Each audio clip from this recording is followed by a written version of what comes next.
عزيزي المشاهد، في الآونة الأخيرة دخل عندنا في اليمن ترند جديد الكل عارف به والكل قد سمع عليه، اللي هو ترند خلع الحجاب. وفي كثير من البنات وفي كثير من الممثلات اللي تأثرن به. هل بنشوفك في يوم من الأيام بدون حجاب؟ ممكن. والأبشع من هذا أن كثير من الممثلات يعتبرن قدوة لكثير من البنات الذي يتأثرن بهذا الشيء منهن، وهذا هو عنوان حلقتنا لهذا اليوم.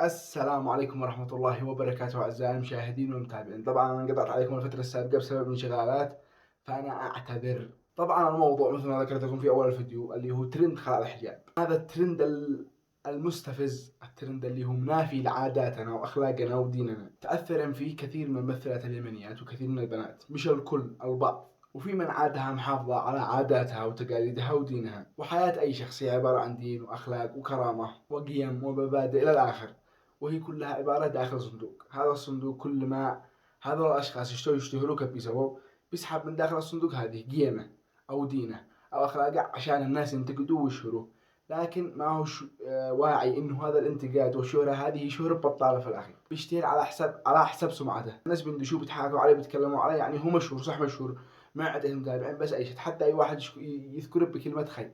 ومش فقط في مواقع التواصل الاجتماعي، يعني في الآونة الأخيرة بنخرج في الشارع بنشوف يا أخي حاجات لا ترضي الله ولا رسوله. عمر الانفتاح ما كان في قط في الحجاب ولا في لبس العباية اللي مثل الفستان وكذا. وفي ممثلة اشتهرت في الفترة الأخيرة في اليمن، شوفوا كيف كانت قبل الشهرة وكيف رجعت بعد الشهرة.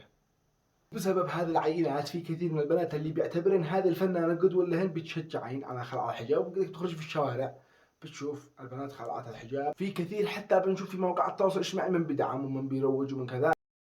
يا خبره بسلوك الشيء وصل هذه الرسالة لهذه المعنى. قلدني الله اني ممثله من المعدوم.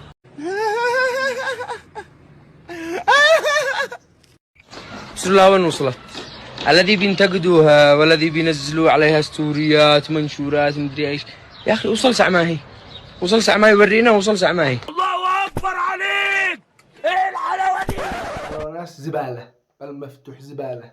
وفي الأخير إذا أنت بتعتبر أن هذا الشيء حرية شخصية فهو مش حرية دينية أبدا. في الأخير أتمنى أن الواحد ما يتخلش عن دينه، عن مبادئه، عن قيمه، عن كرامته فقط عشان شهرة. في أبواب كثير للشهرة، في أماكن كثير تشتهروا منها، صنعوا محتوى، مثلوا وأنتوا أتشتهروا. مش شرط أنني أتخلى عن مبادئي وقيمي وأخلاقي عشان أشتهر. مش الشهرة كل حاجة ولا المال كل حاجة. في الأول والأخير قيم الشخص ودينه وأخلاقه هي أهم شيء في حياته. وأخيرا عزيزي المشاهد، أتمنى أن الفيديو نال إعجابك. والفيديو فقط مش انتقاد، الفيديو فيه نصح. أتمنى أنهن ينتصحن البنات وينتصحوا الشباب إنه نرتقي بأنفسنا، ما نوصلش بأنفسنا إلى الرذيلة، إلى الانحطاط. يعني الباري قد أكرمنا، إحنا نرجع نفسنا إلى الانحطاط. وآخر شيء، إذا عجبك الفيديو اضغط زر الاشتراك وفعل لايك وفعل الجرس.